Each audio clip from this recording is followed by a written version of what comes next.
everyone, this is me Khyati Maheshwari and you're watching my channel Chartered Logics by Khyati Maheshwari. If you are new to my channel, don't forget to subscribe to my channel and press that bell icon so that you can get notified whenever a new video comes. So हम लोग अभी एक new series start करने वाले हैं CA inter law की, CA inter audit की, okay, CA inter audit की. सो मैं चाहती हूँ देखो कि ये वीडियो आप पूरी देखिए, वरना ये कोई भी बेनिफिशियल नहीं होगा आपके लिए. मैं इस वीडियो के शुरू करने से पहले आपसे कुछ सवाल पूछना चाहती हूँ. अगर अभी तक आपने अपना CA इंटर ऑडिट पढ़ाई स्टार्ट कर दी है या आपने कहीं से भी पढ़ा है तो उन लोगों के लिए, उन बच्चों के लिए, ठीक है. तो क्वेश्चन मेरा ये है कि फाइनेंशियल स्टेटमेंट की डेफिनेशन बताइए.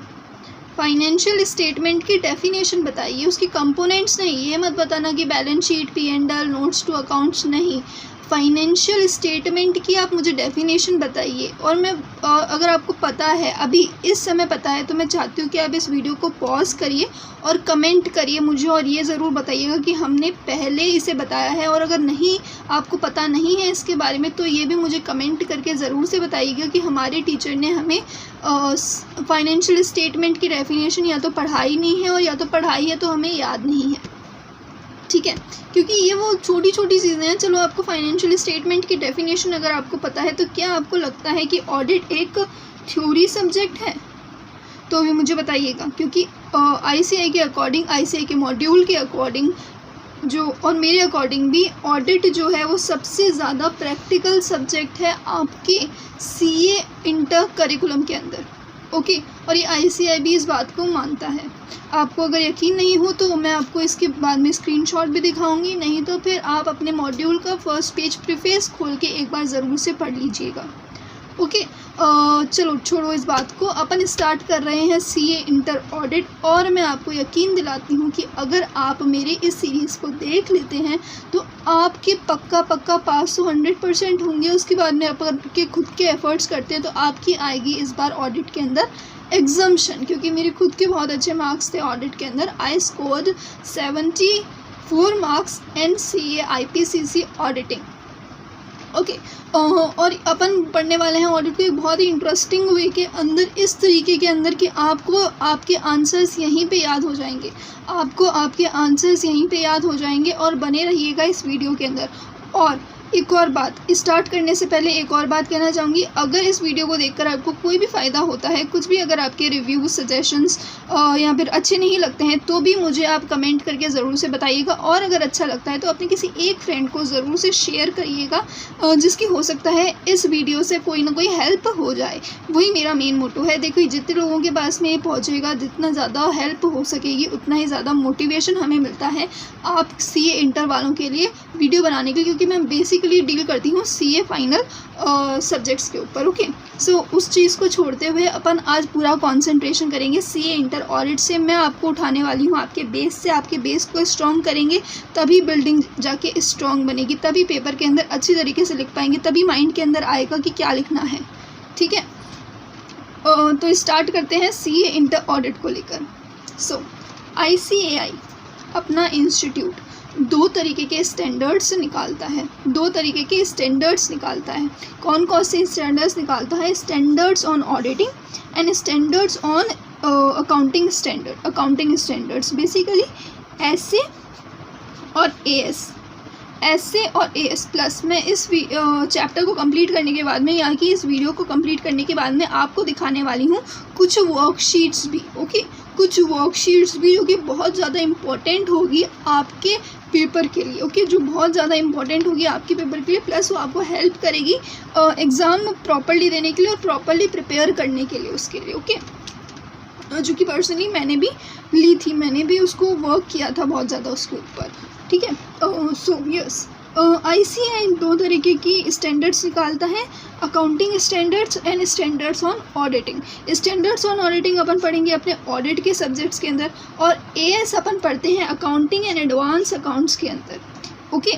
दो पार्ट्स में डिवाइडेड है। और यही देखो, ये जो ऑडिटिंग और जो अकाउंटिंग स्टैंडर्ड्स और स्टैंडर्ड्स ऑन ऑडिटिंग है ICAI निकालता है। मतलब कि अपने को बाद में जाकर भी CA फाइनल के अंदर जाकर भी या फिर CA बनने के बाद में भी ये दोनों चीज़ें बहुत ज़्यादा काम में आने वाली हैं अपनी प्रैक्टिकल लाइफ के अंदर। इसीलिए मैं कहती हूँ कि जो ऑडिट है ना वो एक प्रैक्टिकल सब्जेक्ट है। जो ऑडिट है वो एक प्रैक्टिकल सब्जेक्ट है। ये एक ऐसा सब्जेक्ट है जो आपको हमेशा करना है, अपनी आर्टिकलशिप में करना है, अपनी CA बनने के बाद में आपको बहुत ज़्यादा डील करना पड़ेगा ऑडिट से। तो अगर आपका ऑडिट अभी से स्ट्रॉन्ग नहीं होगा, अगर अभी से आपको पता नहीं चलेगा कि ऑडिट क्या है, तो आप उसको बाद में जाके नहीं समझ पाएंगे।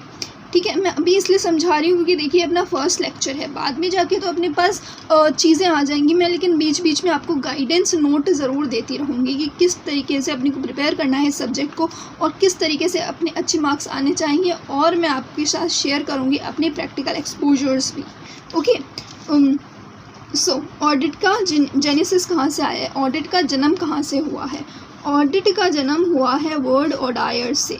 अब मैंने इसके लिए कल एक ऑडियो नोट छोड़ा था, लेकिन उसे छोड़ के, ऑडायर का मतलब होता है टू हियर।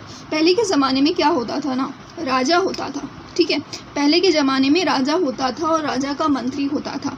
राजा का मंत्री राजा को बोलता था कि ये इतना खर्चा हुआ है, इस चीज़ में इतना खर्चा हुआ है, इस चीज़ में इतना खर्चा हुआ है। और जो राजा था वो सुनकर उस चीज़ को कंफर्म करता था, हाँ भाई ठीक है, हाँ भाई ठीक है, हाँ भाई ठीक है। तो मतलब वो क्या करता था, हियर करके उस चीज़ की ऑडिट करता था, सुनकर उस चीज़ की ऑडिट करता था। इसी से ऑडिट का वर्ड निकला है ऑडायर से। ऑडायर एक लैटिन वर्ड है और ऑडायर का मतलब होता है टू हियर। तो ऑडिट निकला है एक लैटिन वर्ड से, जिसका मतलब होता है टू हियर। अब अपने को ऑडिट किसकी करनी है? देखिए, ऑडिट किसी भी चीज़ की हो सकती है। ऑडिट वैल्यूएशन से रिलेटेड भी हो सकती है, ऑडिट किसी मटेरियल से रिलेटेड भी हो सकती है, ऑडिट किसी मशीनरी की भी हो सकती है। लेकिन अपने को ऑडिट किस चीज़ की सीखनी है? अपने को ऑडिट सीखनी है फाइनेंशियल इंफॉर्मेशन की। अपने को फाइनेंशियल स्टेटमेंट्स या फाइनेंशियल इंफॉर्मेशन की ऑडिट करनी है, ना कि किसी मशीन वगैरह की। ओके, सो अपन इस सब्जेक्ट के अंदर जो डील करेंगे वो होगा फाइनेंशियल इंफॉर्मेशन का ऑडिट। ऑडिट क्या कुछ भी नहीं है। ऑडिट का मतलब देखो सिंपली समझ लो कि कोई भी काम और उसके बनाए हुए तरीके से हुआ है या नहीं, इसे चेक करने को ही ऑडिट कहते हैं। कोई भी काम उसके बनाए हुए तरीके से हुआ है या नहीं, उसे चेक करने को ही ऑडिट कहते हैं। और अपन करते हैं उसको चेक, इसलिए अपन ऑडिटर कहलाते हैं। ऑडिट करने वाले को क्या कहते हैं? ऑडिटर कहते हैं। ओके, तो अपन स्टार्ट करते हैं। ऑडिट का मतलब क्या होता है कि कोई भी ये तरीका है, इस पेन को बनाने का एक तरीका है, क्या ये पेन उसी तरीके से बना है या नहीं। अभी तो पेन देखो, मैंने मैन्युफैक्चरिंग की बात कर ली ना, अपन बात करने वाले हैं फाइनेंशियल इंफॉर्मेशन को बनाने की। जो बैलेंस शीट बनी है, जो P&L बना है, वो उसके बनाए हुए तरीके से ही बना है या नहीं, उसी को चेक करने को ऑडिट कहते हैं। ठीक है, आपको इतना समझ में आ जाना चाहिए। अब स्टार्ट करते हैं ऑडिट की डेफिनेशन से। ऑडिट की डेफिनेशन जो है वो बहुत ज़्यादा इम्पोर्टेंट है, बहुत ज़्यादा इम्पोर्टेंट है, बहुत ज़्यादा इम्पोर्टेंट है, बहुत ज़्यादा इम्पोर्टेंट है। और मैं आपको ये लर्न करा के भेजूँगी इस लेक्चर से, मैं आपको ये लर्न करा के भेजूँगी इस लेक्चर से। इतनी अच्छी तरीके से अपने को याद हो जानी चाहिए कि आज भी मैं अगर अपनी आँखें बंद करती हूँ तो मुझे ये ऑडिट की डेफिनेशन याद आ जाती है। आज भी अगर मैं रात को सोई हुई हूँ और कोई अचानक से मुझे उठा के पूछ ले कि ऑडिट की डेफिनेशन बताओ, तो मैं उसे एकदम सही डेफिनेशन बताऊँगी। इस तरीके से ऑडिट की डेफिनेशन याद होनी चाहिए अपने को। और कहीं पे भी आप जा रहे हो, कुछ भी आप कर रहे हो, आपके मन के अंदर ऑडिट की डेफिनेशन चलती रहनी चाहिए। 1-2 दिन ऐसा करोगे ना तो ऑडिट की डेफिनेशन अपने आप याद हो जाएगी। ठीक है, इसको अपन कहीं भी कभी भी एग्ज़ाम के अंदर कोट कर सकते हैं ऑडिट के। प्लस ये बाद में भी अपने को काम करेगी अपना स्ट्रॉन्ग पॉइंट बनाने के लिए ऑडिट के अंदर। देखिए, ऑडिट का जो फर्स्ट चैप्टर है, जो फर्स्ट फोर्थ चैप्टर है, वो बहुत ज़्यादा इंपॉर्टेंट है बेसिक बनाने के लिए। अगर अपने को ऑडिट के फर्स्ट 4 चैप्टर्स आ गए और ओल्ड वालों के लिए फर्स्ट 5 चैप्टर्स आ गए, तो अपने पास बाकी जो पूरा सिलेबस है ऑडिट का, इवन सीए फाइनल का या बीकॉम का या कहीं पे भी ऑडिट से रिलेटेड कुछ भी चीज़ आ जाए ना, तो वो आपको पक्का हो जाएगी, क्योंकि जो पहले के 4 चैप्टर हैं यही आपका डेवलप करते हैं बेसिस। अगर आपको किसी ने ऑडिट के 4 चैप्टर अच्छी तरीके से याद करवा दिए, लर्न करवा दिए, समझा दिए, रटवा दिए, अच्छी तरीके से सारे काम कर दिया, तो आपका बन जाएगा ऑडिट के अंदर काम, और आपके एग्जामिशन लाने से कोई नहीं रोक सकता। ठीक है, सो स्टार्ट करते हैं ऑडिट की डेफिनेशन से। Audit is an independent examination. Audit एक इंडिपेंडेंट एग्जामिनेशन है। इंडिपेंडेंट क्या होता है, क्या किसी जो अपना इंडिपेंडेंस के बारे में खैर अपन बाद में बात करेंगे, लेकिन अभी छोटा सा बता देती हूँ। इंडिपेंडेंस है कि अपन अपने हिसाब से काम करेंगे, अपन इंडिपेंडेंट होंगे, अपन किसी के दबाव में नहीं होंगे।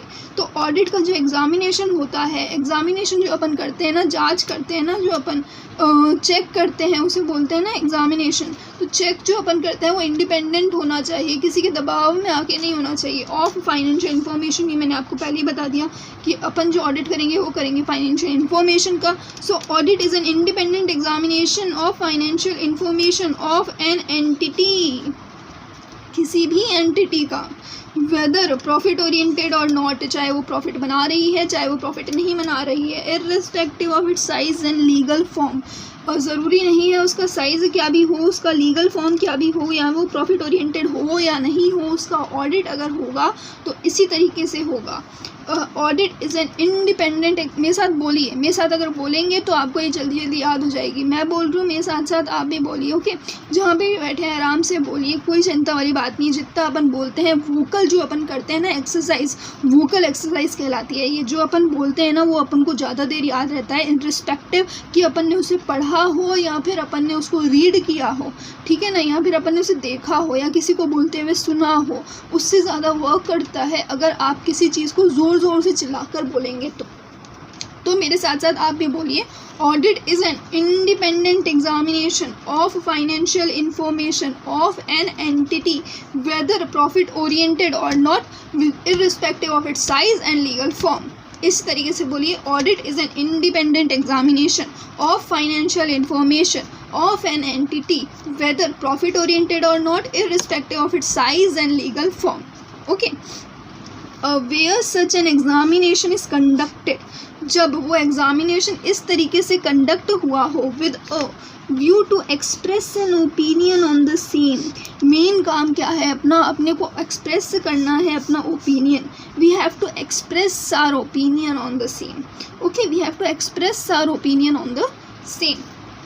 देखिए, अपन ये independent examination of financial information of any entity क्यों कर रहे हैं, ताकि अपन बता सकें कि ये उसी तरीके से हुआ है या नहीं।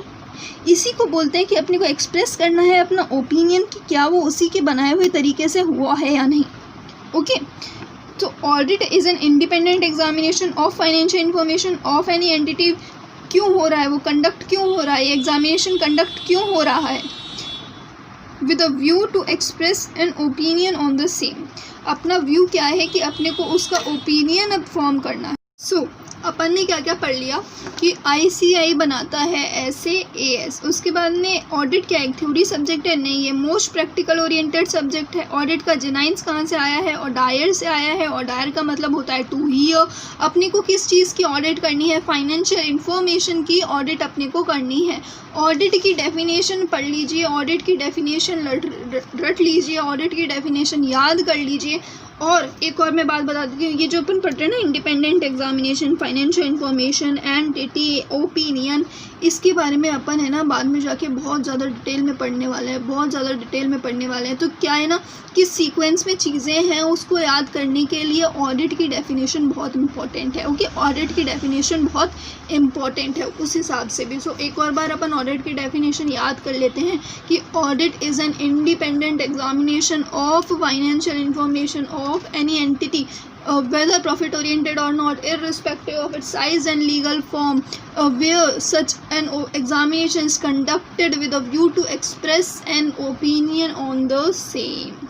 okay, now ऐसे 200 पे आते हैं। ऐसे 200 बहुत ही ज़्यादा इम्पोर्टेंट ऐसे है, ऐसे मतलब स्टैंडर्ड्स ऑन ऑडिटिंग 200 उसके सीरीज़ का नंबर है और 200 से ही स्टार्ट होती है SA की सीरीज़, स्टैंडर्ड ऑन ऑडिटिंग की सीरीज़। अब ये क्या है ना, सीरीज़ वगैरह ये सब मैं आपको बाद में बताऊंगी अपने फर्दर लेक्चर्स के अंदर, लेकिन ये याद रख लीजिए कि ऑडिट की डेफिनेशंस और ऑडिट का बेस जो छुपा हुआ है वो छुपा हुआ है ऐसे 200 के अंदर। इसकी डेफिनेशंस, इसके अंदर बहुत सारी अच्छी अच्छी चीज़ों की डेफिनेशंस दे रखी हैं जो बहुत इंपॉर्टेंट भी हैं।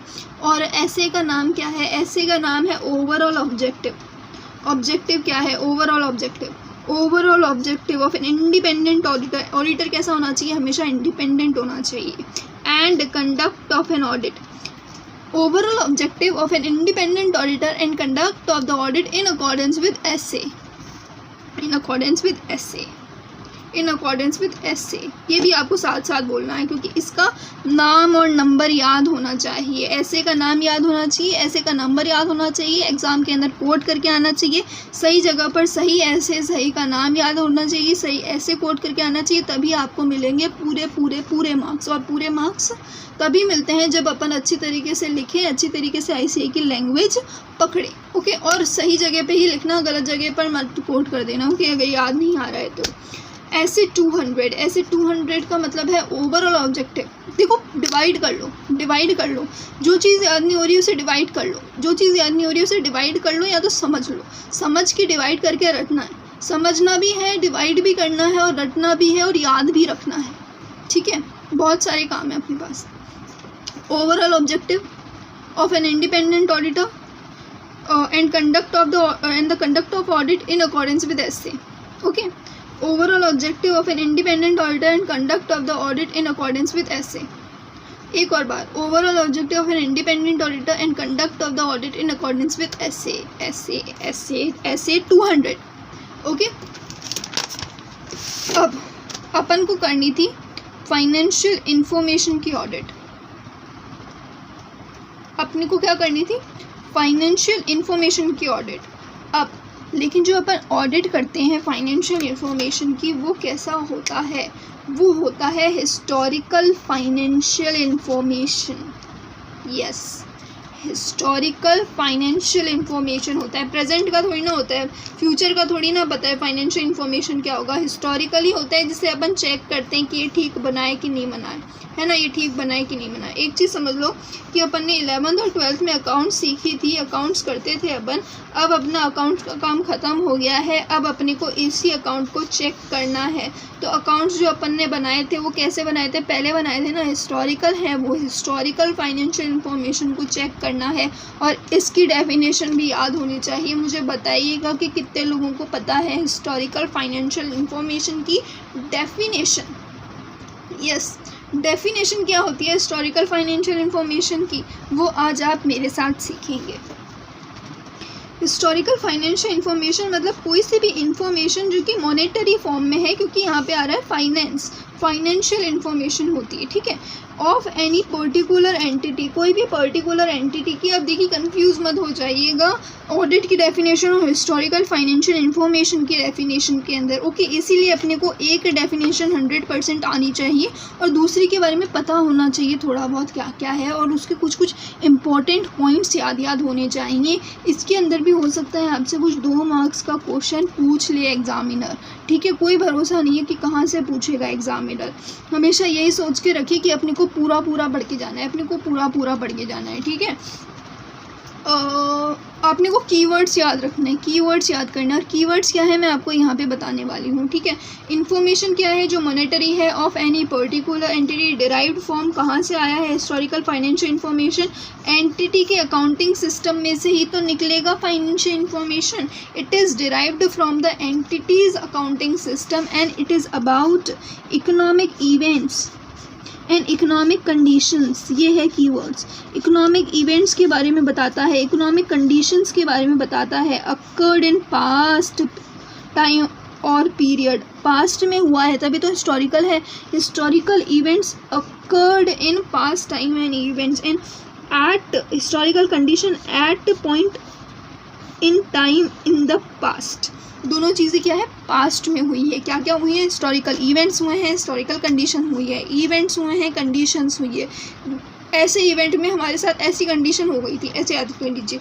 हिस्टोरिकल फाइनेंशियल इन्फॉर्मेशन बनाते हुए हमारे साथ हमने कुछ इवेंट्स अटेंड करे और उसके अंदर हमारी ये कंडीशन हो गई थी। हिस्टोरिकल फाइनेंशियल इन्फॉर्मेशन बनाते हुए हमारे साथ में हम इस इवेंट में गए और हमारे साथ में ये कंडीशन हो गई थी। इस लाइन को याद रख लीजिए, आपको याद आ जाएगा हिस्टोरिकल फाइनेंशियल इन्फॉर्मेशन की डेफिनेशन। तो हिस्टोरिकल फाइनेंशियल इन्फॉर्मेशन क्या है, एक इन्फॉर्मेशन जो मॉनेटरी है, किसी भी पर्टिकुलर एंटिटी की डिराइव कहाँ से हुई है, एंटिटी के अकाउंटिंग सिस्टम में से हुए है, और about it is about economic events and economic conditions happened in the past. बस ये होता है हिस्टोरिकल फाइनेंशियल इन्फॉर्मेशन की डेफिनेशन। अगर अभी तक नहीं पता थी तो नोट कर लीजिए, ओके। उसके बाद में अपन आते हैं फाइनेंशियल स्टेटमेंट्स के ऊपर। यस, जो मैंने आपसे पूछा था, फाइनेंशियल स्टेटमेंट्स के कंपोनेंट्स अलग होते हैं, डेफिनेशन अलग होती है। कंपोनेंट्स तो हर कोई बता देगा, डेफिनेशन हर कोई नहीं बताता। इवन सीए फाइनल वालों से भी जाके पूछ लीजिएगा किन किन को फाइनेंशियल स्टेटमेंट की डेफिनेशन याद है। तो फाइनेंशियल स्टेटमेंट की डेफिनेशन अपन पढ़ने वाले हैं। फाइनेंशियल स्टेटमेंट की डेफिनेशन देखिए, छोड़िए अभी तक अपन ने क्या क्या पढ़ लिया। ये बहुत ज़्यादा ज़रूरी है कि अपन आगे बढ़ने से पहले ये देखते चलें कि अपने को पीछे वाला याद है या नहीं है। आगे बढ़ने से पहले अपन को ये ज़रूर से देखना है कि अपने को पीछे वाला याद है या नहीं है। ये अप्लाई होता है सारे सब्जेक्ट्स को लेकर, ओके।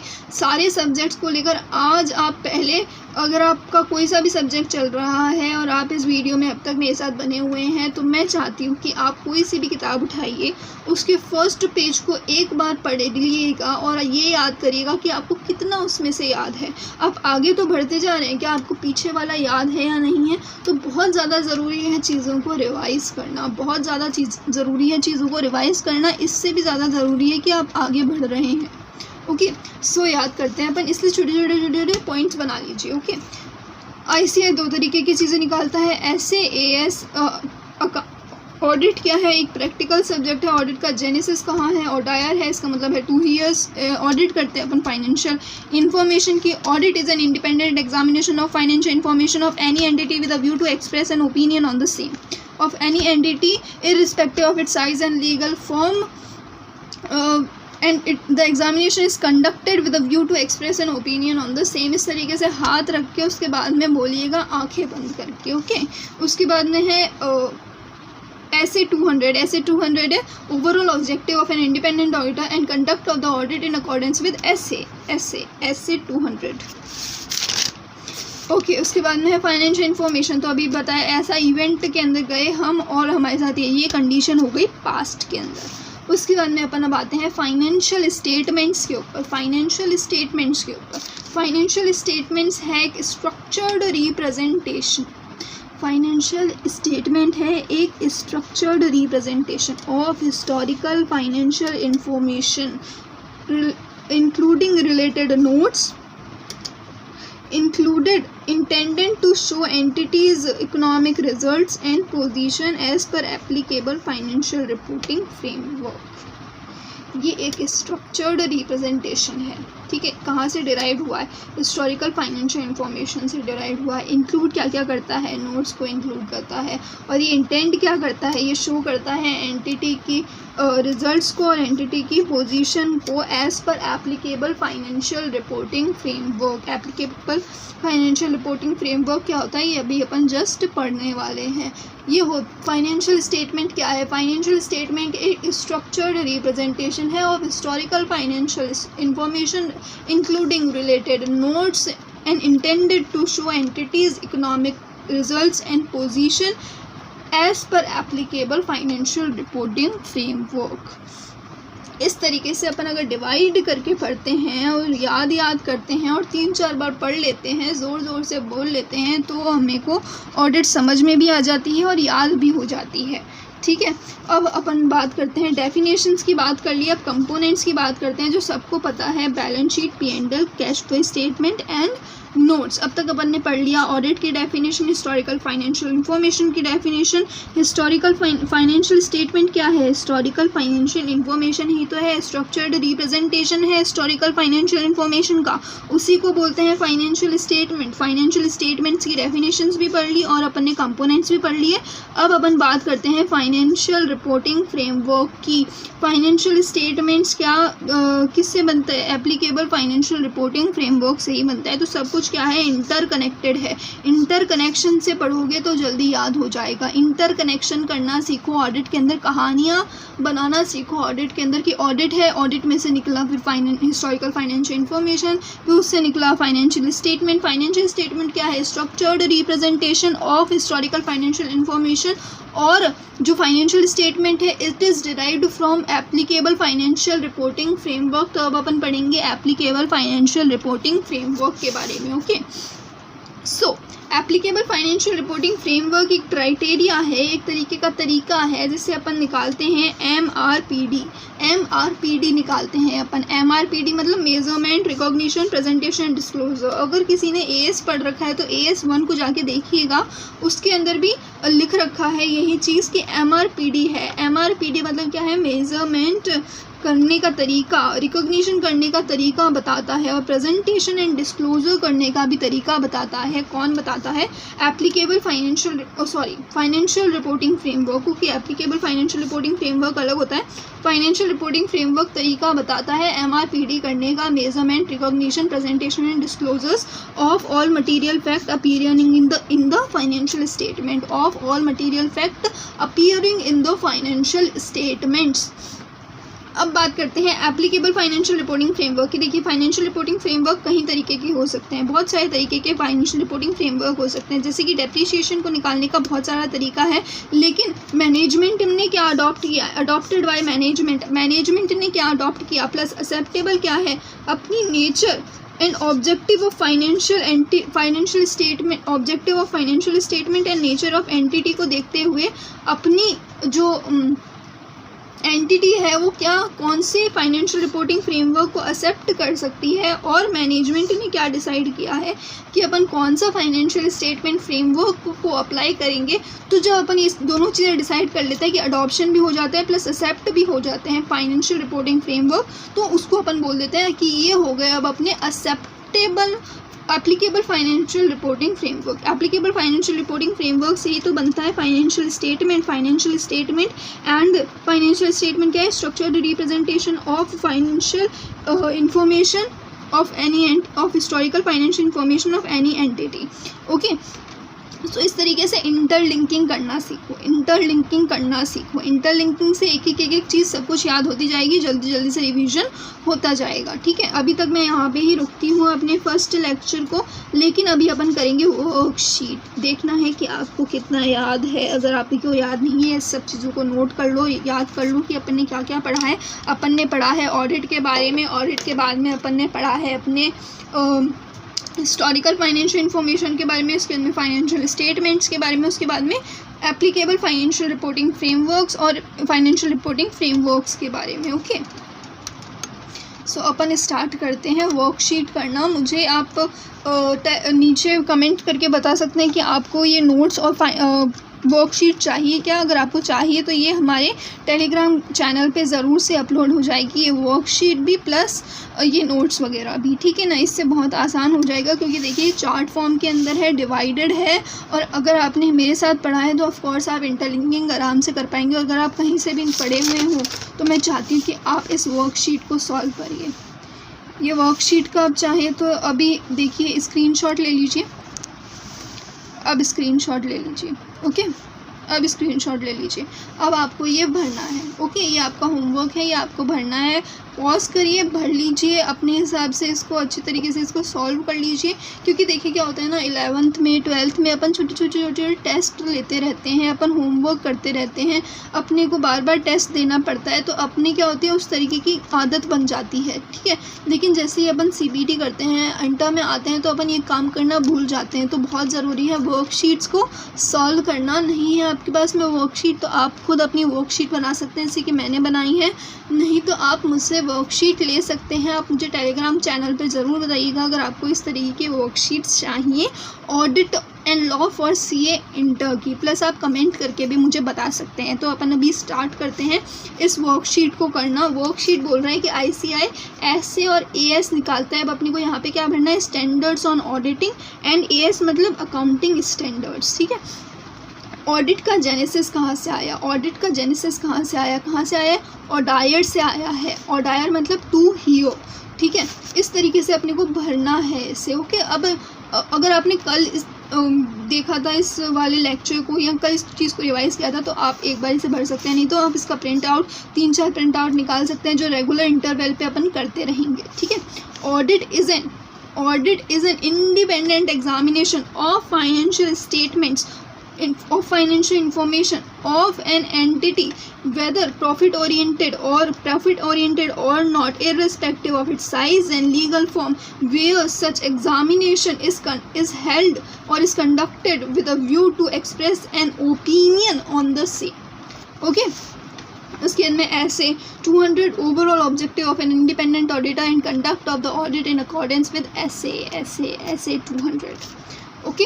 अब हिस्टोरिकल फाइनेंशियल इन्फॉर्मेशन क्या होती है, इन्फॉर्मेशन क्या है जो कि फाइनेंशियल है। उसके बाद में of a particular entity derived from entities accounting information and about events and conditions, okay. इस तरीके से अपने को याद भी होता जाएगा और अपन टेस्ट भी कर पाएंगे कि अपने को याद है या नहीं है, ओके। और जल्दी से अपन रिवाइज भी कर सकते हैं, एक छोटा सा टेस्ट भी हो जाएगा। वर्कशीट इस तरीके से आपको हेल्प करती है, ठीक है। वर्कशीट इस तरीके से आपको हेल्प करती हैं। आई एम सो हैप्पी अगर आप यहाँ तक मेरे साथ में बने हुए हैं इस लेक्चर को लेकर, मतलब कि आप सीरियस हैं ऑडिट को लेकर और आपके अच्छे मार्क्स ज़रूर आएंगे ऑडिट के अंदर। बिल्कुल भी नेगेटिव नहीं सोचना है, अपने को करना है खूब सारा हार्डवर्क। और देखिएगा आप जब इस तरीके के वर्कशीट सॉल्व करेंगे तो आपका कॉन्फिडेंस बढ़ेगा कि हाँ मुझे तो याद है, अपना कॉन्फिडेंस इसी तरीके से बढ़ता है जब अपने अच्छे मार्क्स आते हैं, ओके। ये वर्कशीट प्लस ये नोट्स मैं अपने टेलीग्राम चैनल पे ज़रूर से अपलोड कर दूँगी। नीचे डिस्क्रिप्शन बॉक्स में उसका लिंक दिया हुआ है, आप जाके वहाँ पे चैनल को ज्वाइन कर सकते हैं। प्लस अगर आपको मुझसे कोई भी कम्युनिकेशन करनी है, किसी भी तरीके की प्रॉब्लम है तो आपके लिए हाँ मैं बिल्कुल भी अवेलेबल हूँ, ओके। सो आप इस वीडियो को लाइक करके प्लस इसके अंदर कमेंट करके ज़रूर से बताइएगा कि ये सेशन आपको कैसा लगा। तभी मैं देखूँगी कि अगला सेशन किस तरीके से करना है, एडजस्टमेंट क्या करना है, ओके। ज़रूर से लाइक डिसलाइक कमेंट कुछ भी जो भी आपको लगे इस वीडियो के बारे में मुझे ज़रूर बताइएगा। ज़रूर से अपने ओपिनियंस मेरे साथ शेयर करती रहिएगा। प्लस वर्कशीट और नोट्स अगर आपको चाहिए तो आप मेरे टेलीग्राम चैनल को ज्वाइन कर सकते हैं। Thank you very much my CA इंटर्स and all the best for your exams.